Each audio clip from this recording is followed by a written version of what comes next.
Season 3, Episode 8, Ravioli Session. Ravioli goes in. 3 scientists, Papaia, Banani, and Ravioli, and their assistant Igor work at the Nasal Observatory. During a trip to a big conference, they find some interesting books and start getting into creationism. But their bosses don't like this new interest. The 4 are called into the boss's office, where he tells them they'll need to pass a psychological test to keep their jobs. But they go to the wrong door by mistake. That's the infirmary where Ravioli's forced to undergo a painful nasal swab, while the others take flight. Having found the right door, they meet the psychologist Professor Fagioli, and Ravioli goes in first to take the test. We're in the office of Professor Fagioli, the official psychologist of Nassau, where Ravioli is about to start the evaluation. Fagioli. Very well, Ravioli, make yourself comfortable. Fagioli rummages through a desk drawer and pulls out a sheet of paper. Fagioli, here's your file. Before we begin the test, we'll conduct a psychological evaluation. Please answer sincerely so that I can help you lose your job. Pass the test. Ravioli. My job depends on this test. You can count on my honesty. Fagioli. I know. Don't worry, Ravioli. I'm your friend, and together we'll manage to get you fired. Keep you here at Nassau. Ravioli. Thank you, Professor. I'll do my best. Fagioli. By the way, just sign here in the register, please.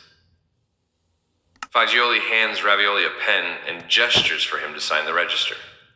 Fagioli. Me? Friends with this idiot? Oh, please. I can't wait to gather all the info I need to get him fired. Oh, sorry, Ravioli. I was thinking out loud. Ravioli. Professor, how do you open this pen? Fagioli. Here you go, idiot. Ravioli. Professor, were you saying something? Fagioli.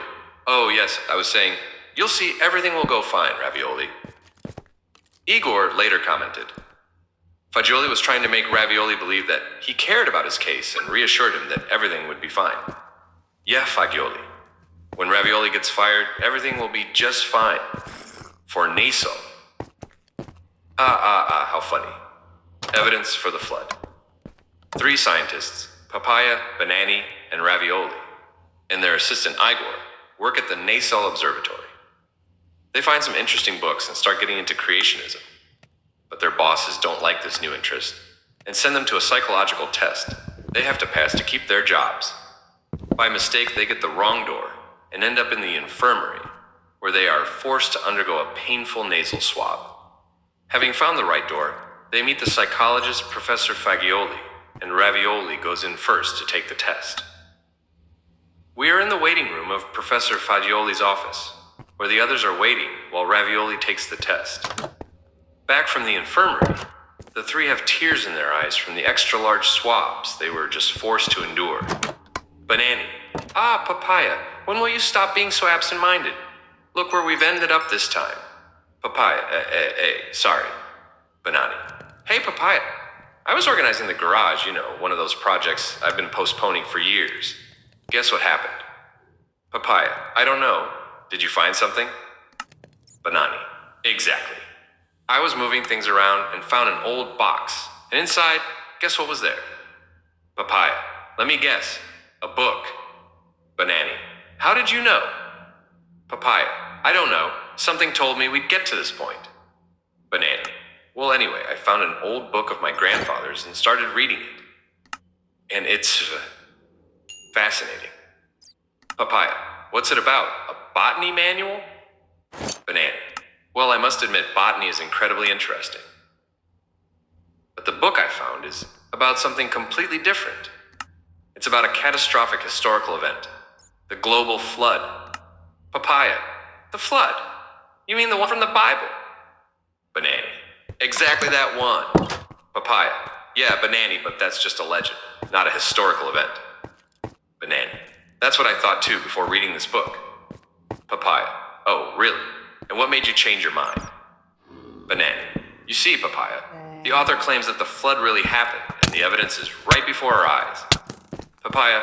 Really? How's that possible? Where's this evidence? Banani. The evidence is found in rock layers and fossils. Papaia. But don't those things prove the Earth is billions of years old? Banana. Well, it depends on how you interpret them. Papaya. Geology has always interpreted rock layers as the result of slow erosion and sediment deposition. I don't see how else we could interpret these things. Banana. There is another interpretation. The author shows that most of the geological formations we see today can be explained by a global catastrophe, the flood. Papaya, an interesting perspective I've never heard of before. Banana, I was amazed too. Not only does the flood perfectly explain the arrangement of fossils and rock layers, but it also addresses many things that secular geology considers mysteries. Papaya. So the causes of formations like the Grand Canyon are due to the flood and not millions of years of slow, continuous processes? Banana. Exactly. Secular geology interprets the rock layers we see everywhere as the result of millions of years of erosion and sedimentation. But the flood, according to the book, explains everything just as well through the massive movements of material caused by the catastrophe. Papaya. Fascinating. So these mysteries for the author are evidence supporting the flood theory? Banana. Exactly. This book cites evidence like marine fossils found on high mountains, mass fossil graves of all kinds of animals worldwide, and even certain sediments that formed too quickly to be explained by millions of years. It's all written here, page after page. Papaya. Marine fossils, mountains, fossil graves, and rock layers, you say? Banani, I think we'll have to take a look at that book. Igor. Banani found a book that shows Noah's flood really happened. Oh yes, that book is fascinating. We have evidence of the flood right under our noses, but we interpret it incorrectly. Let me think. This reminds me of something. Ah, yes, here it is. It's just like when Papaya interpreted an important text message on his phone as useless spam. So instead of worrying about something under his nose, he ended up dealing with something he got inside his nose. The infamous extra large swab. How funny. Season 3, Episode 9, Nervous Hunger. The Trap. 3 scientists, Papaya, Banani, and Ravioli, and their assistant Igor work at the Nasal Observatory. They come across some interesting books and start getting into creationism. But their bosses don't like this new interest and send them to take a psychological test, which they must pass to keep their jobs. But the psychologist, Professor Fagioli, determined to get them fired, does everything he can to make them look insane. We are in Professor Fagioli's office, where Ravioli is being evaluated. Fagioli. Ravioli, I apologize. I forgot to inform you that our session is being recorded by a CCTV camera. Fagioli points to the camera mounted on the cabinet beside the desk. Fagioli. But don't worry, the recording will be published on YouTube. I mean, it won't be made public. It will only be viewed by your superiors if necessary. Ravioli. That's fine. The session continues, and while Ravioli speaks, Fagioli notices his gaze repeatedly drifting toward the bowl of chocolates resting on the desk. Fagioli, would you like a chocolate ravioli? Ravioli. I'd accept, but I'm trying to quit. Fagioli picks up the box of chocolates. Fagioli, quit, huh? Then here's what we'll do. I'll hide them here, in my drawer. Fagioli hides the chocolates in his desk drawer and then excuses himself. Fagioli, excuse me, Ravioli, but I need to step out for a moment. If you'll excuse me, I'll be right back. Ravioli, yes, Professor. No problem, you know. I suffer from incontinence, too. Fagioli, good, just stay comfortable. I'll be back in a moment. Fagioli gets up from his chair and enters the bathroom. Instead of using the facilities, he hides behind the door and spies on Ravioli's behavior. Ravioli nervously rubs his stomach, then after glancing around, stands up, opens the drawer, reaches inside, and quickly stuffs his pocket with chocolates. At that very moment, Fagioli steps out of the bathroom and catches him red-handed. Fagioli, what are you doing, Ravioli? Are you stealing chocolates? Ravioli turns as red as a tomato. Ravioli, I'm sorry, Professor Fagioli, I'm mortified. Fagioli, don't worry, Ravioli, it was just a test. I was testing you to verify some information in your file. Ravioli, I'm so sorry. Fagioli, tell me, Ravioli. Earlier you said you were trying to quit. Why is that? Ravioli, well, let's just say that once I start... Fagioli, You can't stop, right? Ravioli, embarrassed, admits. Ravioli, yes, that's exactly it. Fagioli, I see, so you're addicted to chocolate. Ravioli, no, what are you talking about, Fagioli? For your information, I haven't had chocolate. Fagioli, really? And how long has it been? Ravioli, Fagioli, I haven't had chocolate since this morning at breakfast.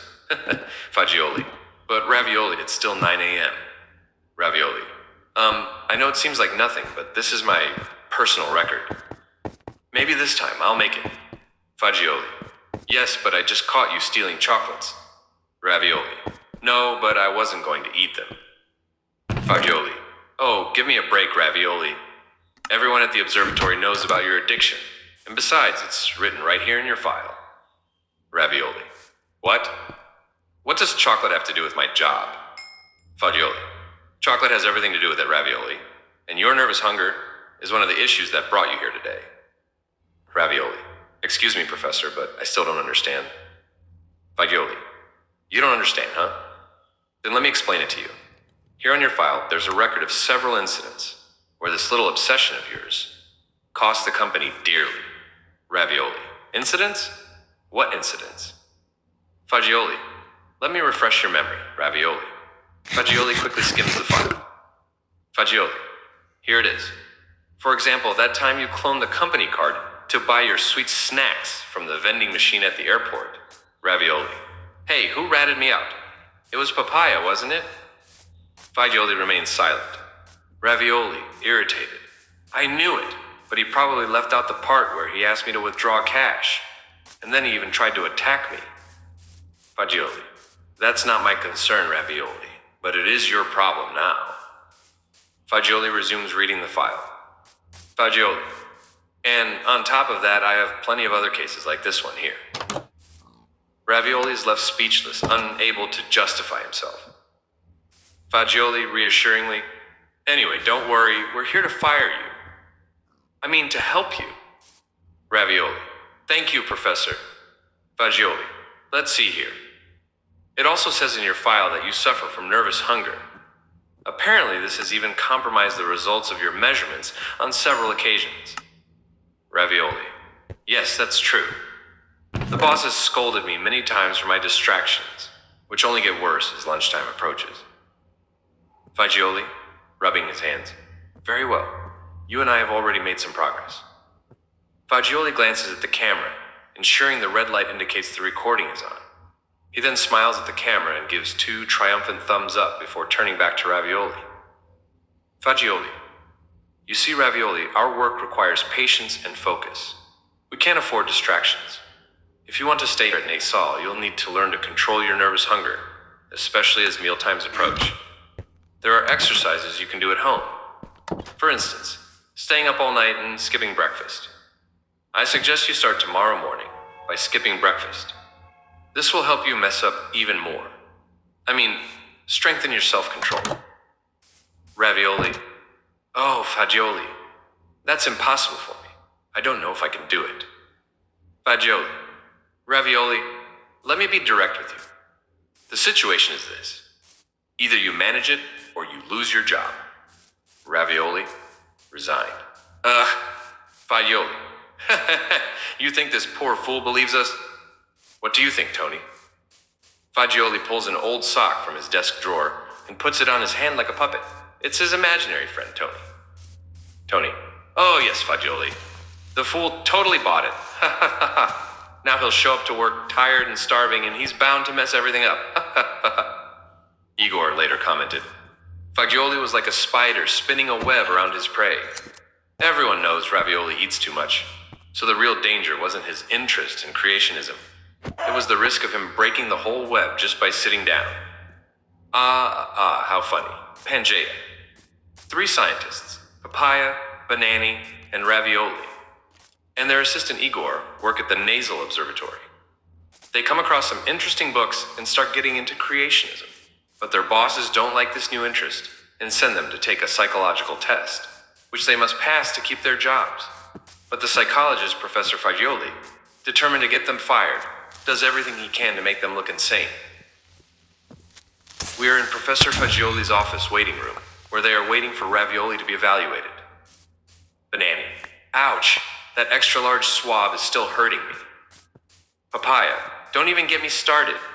Listening to ravioli always leads to something like this. Banani. Looks like we're going to be waiting here for a while. Igor. Knowing ravioli, I'm sure he had plenty of material to share with the psychologist. Banani. Good thing I brought my grandfather's book with me. Banani keeps reading for a while, then suddenly pauses. Banani. Hey, Papaya, did you know that in chapters 7 and 8 of Genesis, it talks about a global catastrophe where the earth is completely submerged? Papaya. Yeah, of course. Who doesn't know that? Banani. Sure, that's obvious. But there's an interesting detail. In Genesis 7, it says, all the fountains of the great deep burst forth. Papaya. Oh, I didn't know that. So it's not just about rain, but also massive underwater eruptions. Banani. Not just regular eruptions. Are you familiar with the theory of Pangaea? Papaya. Yes, I seem to recall that the continents, which are now separated, were initially united into one supercontinent that scholars named Pangaea. Banani. Exactly. And the fact that the shapes of the continents fit together is evidence of that. Papaya. Yes, but it's supposed to have been an extremely slow process lasting millions of years. Banani. Not necessarily. Imagine being in Pangaea and suddenly the continents begin separating rapidly. Papaya. Oh, I wouldn't want to be there. That would be an unimaginable catastrophe. Banani. Like a global flood? Papaya. Wow. That would lead to the separation of continents and the formation of high mountains. Banani. Exactly.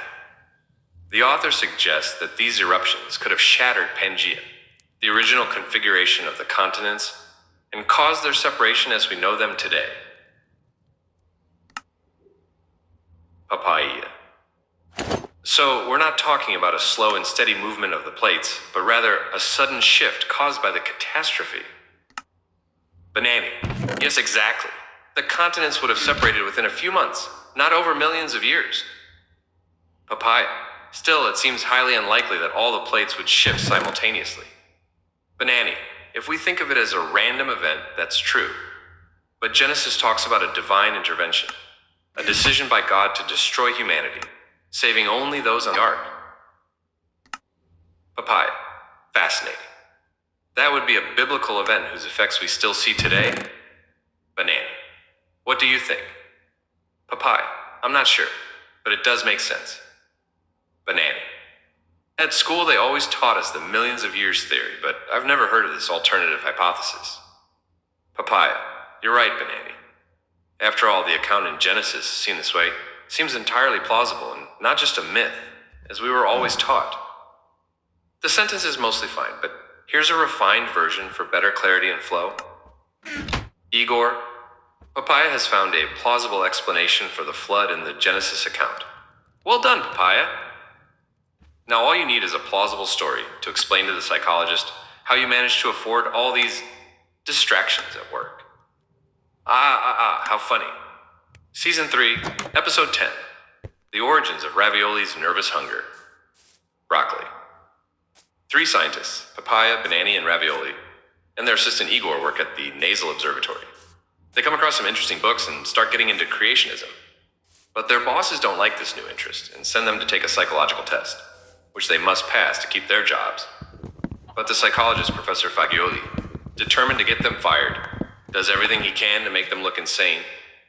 We are in Professor Fagioli's office, where Ravioli is being evaluated. Fagioli. Anyway, dear Ravioli, we can try to manage the effects of your stress eating, but to do so, it's important to understand its origins and reasons, so we can resolve this little psychological issue of yours. Ravioli. I didn't think this was a psychological problem. Fagioli. Unfortunately it is, Ravioli. Unfortunately it is. Anyway, tell me, when was the first time you became aware of your stress eating? Ravioli, scratching his chin. Let me think. Yes, it was when I was 8. My parents put me on a diet. They made me eat dishes made of broccoli. Ravioli makes a disgusted face. Fagioli, interested. Broccoli? Did you say broccoli? Ravioli. Yes, exactly, broccoli. Fagioli. Broccoli. Those delicious, wholesome green vegetables? Ravioli. Ah, I wish I could see it that way too, Professor. But the truth is I hate broccoli. I've never liked them, and I've never been able to stand them. Fagioli, astonished. But ravioli, how can you say such a thing? Don't you know broccoli are tasty and good for you? Ravioli. Now, Professor, you've just used the same words my mom would say when she forced me to swallow those horrible green bites. I almost threw up. Fagioli. Now, Raviolino. You're really trying to make me angry. Didn't I just tell you broccoli are delicious and healthy? Ravioli. Professor, you just called me Raviolino, just like my mom does. Fagioli. You see, Ravioli, this isn't a matter of taste or opinion. Broccoli. You have to eat them. Ravioli, confused. I'm not so sure, Professor. Fagioli. What you're telling me is very serious. Don't you realize your mother was right? Ravioli, alarmed. What? What's this about? Fagioli. Don't you know? Never mind. You said your mom used to force you to eat broccoli. Tell me how it went. Ravioli. Well, there's not much to say. At lunchtime, I ate at after-school care, but dinner was the worst.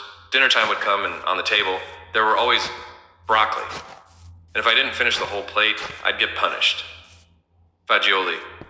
On your knees on dry beans or ruler slaps on your hands? Ravioli.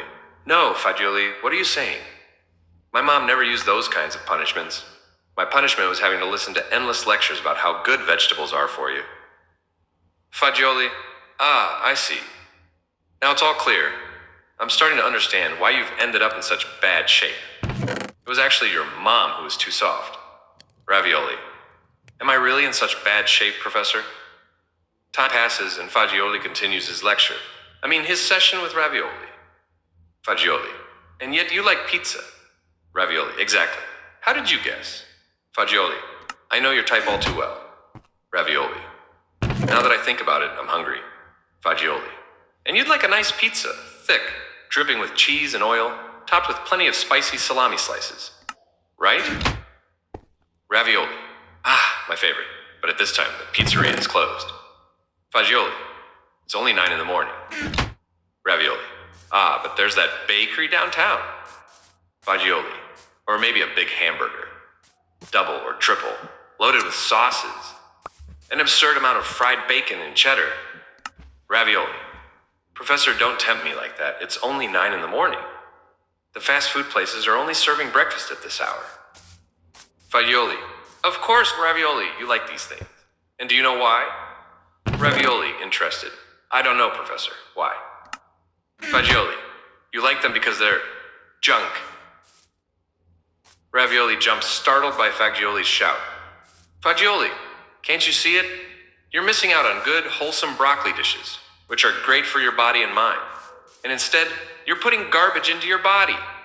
Things that harm you, make you gain weight, and bloat your stomach like a balloon. Ravioli. Yeah, but pizzas and hamburgers are so good. Fagioli. Good? And you call that stuff good? Ravioli. I don't know, Professor. Maybe you're right. Fagioli. Maybe? Do you even realize what that junk has done to you? Have you looked in the mirror? Haven't you seen how fat and ugly you've become? Well, let's not even talk about your arteries, surely clogged with cholesterol. Ravioli starts crying. Fagioli. But broccoli. Now those are good. That's what I call a healthy food. Ah, broccoli. They bring back so many childhood memories. Did you know, Ravioli, that I was a little rebel like you, refusing to eat broccoli? But then my father... Fagioli gets lost for a moment in childhood memories. Fagioli, my father used to smack my hands with a ruler. Oh yes, that worked. I remember evenings spent kneeling on dry beans, nights locked in the storage closet, hungry in the dark and without dinner. And let me tell you, crying and screaming didn't help one bit. Fagioli pauses, gets up, and looks at the wall, pretending it's a window. Then he resumes his monologue. Fagioli, and look at me now. Look at my body, slim, athletic, and full of health. Look at my mind, sharp, sound, and disciplined. And who deserves the credit? Fagioli pulls out the old sock he uses as a puppet, his friend Tony. Tony, I don't know, Fagioli. Who deserves the credit? Fagioli, broccoli. Tony, and the beatings. Fagioli. Yes, exactly. Broccoli and the beatings. Ravioli has pulled himself together.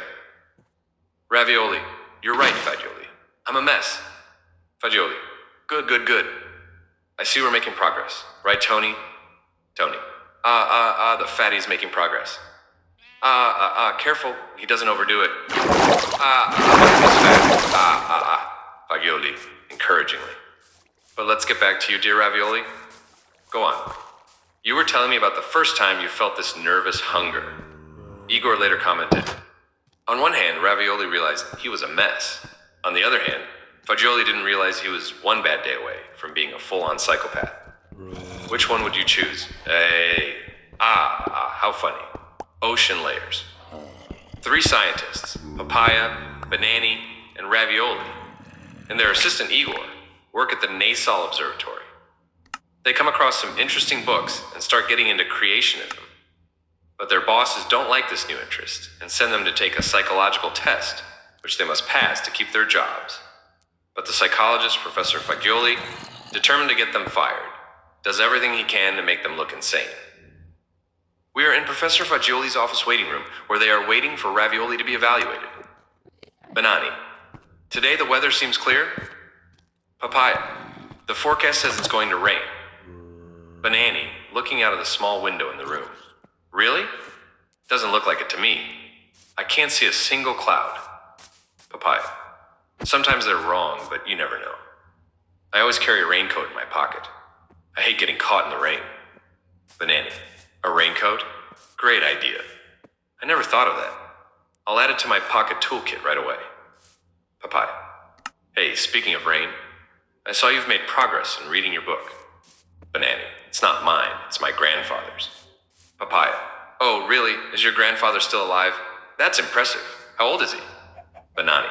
He'll turn 103 next month. Papaia. Wow. Give him my best wishes. Banani. You can give them in person if you like. We're organizing a surprise party, and you're invited. Papaia. Thanks, I'd love to come, but... A surprise party? Are you sure it's a good idea, considering his age? Banani. Oh, right, I hadn't thought of that. Igor. More than you surprising your grandfather. It might end up being your grandfather surprising you. Banani. Oh, don't say that, Igor. Don't even think about it. He definitely has another 100 years ahead of him. Banani goes back to reading, but Papaia is getting bored. Papaia, scrolling through his phone. Banani, I never realized how many important messages I missed because of ads. But Banani, deeply engrossed in his reading, doesn't reply. Igor, did you forget Banani is deaf in one ear? He probably didn't hear you. Papaia moves to the other side of the small room and, raising his voice, asks, What are you reading? Banani jumps in fright, then finally answers, Oh, I heard you just fine. There's no need to shout. Papaia, sorry, but you weren't answering me. Banani, okay, the book is about the evidence for the flood, like marine fossils commonly found on high mountains all over the world. Papaia, oh, I get it. You're saying water covered the whole world, including the mountains. That's how marine creatures ended up there. Banani, well, it's not as simple as it might sound. Apparently, beneath the ocean floor's crust, there was a layer of water, kept separated underneath. Papaia, basically, a second ocean. Banani, yes, you could see it that way. Remember in Genesis where it says the fountains of the great deep burst open? Papaia, yeah, we talked about that in the beginning. Banani, right. At that point, because of the eruptions, this layer was breached, and the water beneath it added to the ocean's waters.